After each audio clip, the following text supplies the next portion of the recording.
മുഖ്യമന്ത്രി പിണറായി വിജയന്റെ ഒരൊറ്റ വിരട്ടലിലാണ് ജോസ് കെ മാണിയും മാണിയുടെ കേരള കോൺഗ്രസ് എമ്മും ഇപ്പോഴും LDF-ൽ പിടിച്ചു തൂങ്ങിക്കിടക്കുന്നത്. അതിനൊപ്പം പാർട്ടിയുടെ മന്ത്രിയായ റോഷി അഗസ്റ്റിന്റെ അടുത്ത വിരട്ട് കൂടിയായപ്പോൾ ജോസ് കെ മാണി തവിടുപൊടി. മറ്റൊരു നിയോഗം ജോസ് കെ മാണിയെ മുന്നോട്ട് നയിച്ചുകൊണ്ടേയിരിക്കുകയാണ്. അത് ഒരു ദുരന്തത്തിലേക്കാണോ അതോ ഒരു പടുകുഴിയിലേക്കാണോ കൊണ്ട് കൂപ്പുകുത്തിക്കുകയെന്ന് കണ്ടറിയണം.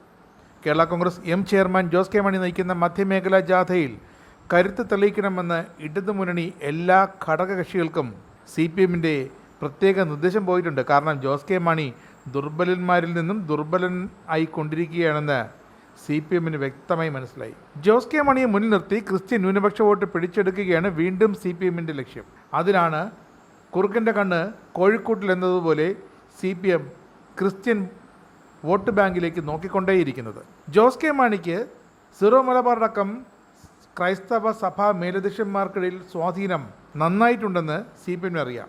തദ്ദേശ തെരഞ്ഞെടുപ്പിൽ അത് ലഭിച്ചില്ല. ഈ നിയമസഭാ തെരഞ്ഞെടുപ്പിലെങ്കിലും അതൊരു നേട്ടമാക്കാനാണ് CPM-ന്റെ ശ്രമം. പക്ഷേ എല്ലാം വെള്ളത്തിൽ വരച്ച വരയാണെന്ന് ജോസ് കെ മാണിക്കും അറിയാം, സഭാ അധ്യക്ഷന്മാർക്കും അറിയാം. എറണാകുളം, ഇടുക്കി, കോട്ടയം, പത്തനംതിട്ട ജില്ലകൾ ഉൾപ്പെടുന്ന മധ്യമേഖലയിൽ അങ്ങനെ ജോസ് കെ മാണി ഇതിൻ്റെ യാത്രാ നാടകവുമായി തെരുവിലിറങ്ങിയിരിക്കുകയാണ്. തെരുവ് നാടകം എന്ന് വേണമെങ്കിൽ പറയാം. എന്തായാലും ജോസ് കെ മണിയെ കൈവിടാൻ തൽക്കാലം CPM തയ്യാറാകില്ല. കാരണം ക്രൈസ്തവ വോട്ടുകൾ പിന്നാലെ പോകുമെന്നൊരു പേടിയുണ്ട്. പക്ഷേ UDF-ന് ആ ഒരു ഭയമേ ഇല്ല. ജോസ് കെ മാണി ഇല്ലെങ്കിലും PG ജോസഫ് ഇല്ലെങ്കിലും UDF-ന് ലഭിക്കേണ്ട ക്രൈസ്തവ വോട്ടുകൾ ഇക്കുറി ഒന്നിനിരട്ടിയെ ലഭിക്കുമെന്ന് പ്രതിപക്ഷത്തിന് വ്യക്തമായി അറിയാം. CPI കടുത്ത എതിർപ്പ് ഉയർത്തിയിരുന്നു തദ്ദേശ തെരഞ്ഞെടുപ്പിൽ മാണി ഗ്രൂപ്പിന് കൂടുതൽ സീറ്റുകൾ നൽകിയത്. പക്ഷേ CPM അത് കേട്ടില്ല എന്ന് പറഞ്ഞ് ജോസ് കെ മാണി വിഭാഗത്തിൽപ്പെട്ട തദ്ദേശ സ്ഥാനാർത്ഥികൾക്ക് കാര്യമായ വിജയമൊന്നും നേടാനുമായില്ല. ചരിത്രത്തിൽ ആദ്യമായിട്ടാണ് CPM ഘടകകക്ഷി നേതാക്കളെ തങ്ങളുടെ പാർട്ടിയുടെ വിശദീകരണ യാത്രയിൽ ജാഥ ക്യാപ്റ്റന്മാരാക്കുന്നത്. 18ാമത്തെ അടവെന്ന് വേണമെങ്കിൽ അതിനെ പറയാം. ആറന്മുളയിൽ നിന്നാണ് ജോസ് കെ മാണിയുടെ ജാഥ ആരംഭിക്കുക. ഫെബ്രുവരി 7-ന് അടൂർ, തിരുവല്ല, ചങ്ങനാശ്ശേരി വഴി കോട്ടയത്തെത്തും. 14-ന് യാത്ര എറണാകുളത്ത് സമാപിക്കുമോ എന്ന് കണ്ടറിയണം.